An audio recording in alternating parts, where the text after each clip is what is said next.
Day 17. The Queen of Heaven in the kingdom of the divine will leaves the temple. Marriage with Saint Joseph, divine mirror to which she calls to reflect themselves all those who are called by God to the marital state. The soul to her celestial Mama. Holy Mama, today more than ever, I feel the need to remain clasped in the arms of my Mama, so that the divine will which reigns in you may form the sweet enchantment to my will, that it may keep it subdued, and it may not dare to do anything which is not will of God. Your lessons of yesterday made me comprehend the life imprisonment into which the human will casts the poor creature, and I so much fear that my will may make little escapes from me and take its place in me again. Therefore, I entrust myself to you, my Mama, that you may watch over me so much that I may be sure to live always of divine will. Lesson of the Queen of Heaven. Cheer up, my daughter. Have courage and trust in your Mama, and in an iron resolution never to give life to your will. Oh, how I would love to hear from your lips, "My Mama, my will is ended, and the divine fiat has total empire in me." These are the weapons that make it die continuously and conquer the heart of your Mama to use all the loving arts of mother, so that her daughter may live in the kingdom of her Mama. For you it will be sweet death, which will give you true life, and for me it will be the most beautiful victory I will achieve in the kingdom of the divine will. Therefore, have courage and trust in me. Distrust is of the cowardly, and of those who are not really committed to obtaining victory, and therefore they are always without weapons, and without weapons one cannot win, and it is always inconstant and vacillating in doing good. Now, my daughter, listen to me. I continued my life in the temple, and my little escapes up there to my celestial fatherland. I had my rights of daughter to make my little visits to my divine family, which, more than father, belonged to me.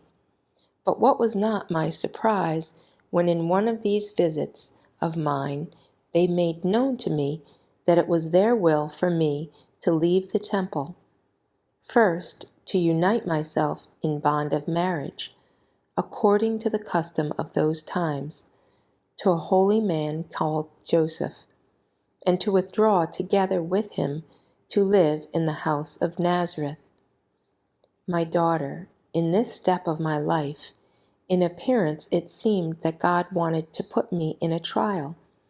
I had never loved anyone in the world, and since the divine will extended through my whole being, my human will never had one act of life. Therefore, the seed of human love was missing in me.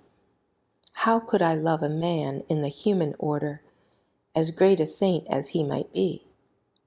It is true that I loved everyone, that my love toward all was so great that my love of mother had inscribed them in my maternal heart, one by one, with indelible characters of fire.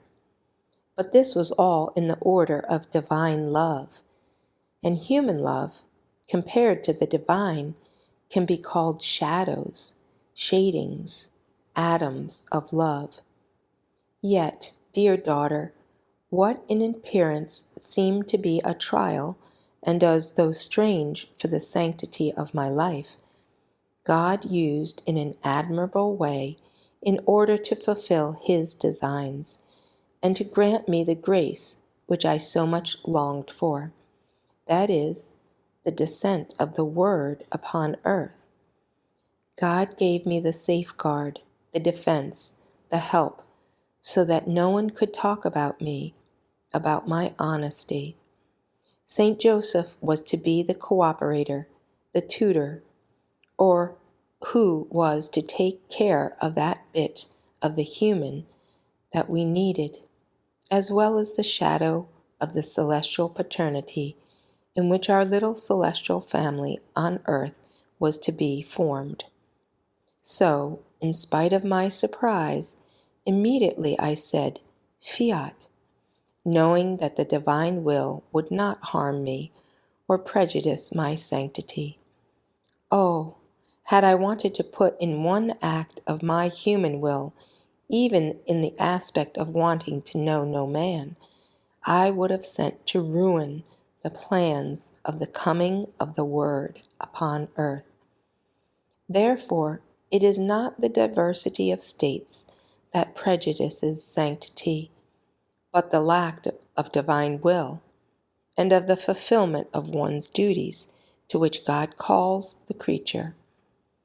All states are holy, marriage too, as long as the divine will is present in them, as well as the exact sacrifice of one's duties. But the great part are indolent and lazy, and not only do they not make themselves saints, but they make their state some a purgatory and some a hell. So, as I learned that I was to leave the temple, I did not say a word to anyone, waiting for God Himself to move the external circumstances to make me fulfill His adorable will, as indeed it happened. The superiors of the temple called me and said to me that it was their will, and also the custom of the times, that I prepare myself for marriage. I accepted. Miraculously, among many, the choice fell upon Saint Joseph, and so the marriage was formed, and I left the temple. Therefore, I pray you, daughter of my heart, that in all circumstances you take to heart the divine will alone, if you want the divine designs to be accomplished over you. The Soul. Celestial Queen, your daughter entrusts herself to you. With my trust, I want to wound your heart, and may this wound always say in your maternal heart, "Fiat, fiat, fiat," so your little daughter always asks from you. Little Sacrifice. Today, to honor me, you will come onto my knees and will recite 15 Glory Bees to thank the Lord for all the graces He granted me up to the 15th year of my life, especially for having given me the company of a man so holy as was Saint Joseph. Prayer. Powerful Queen, give me the weapons to wage battle to make me conquer the will of God.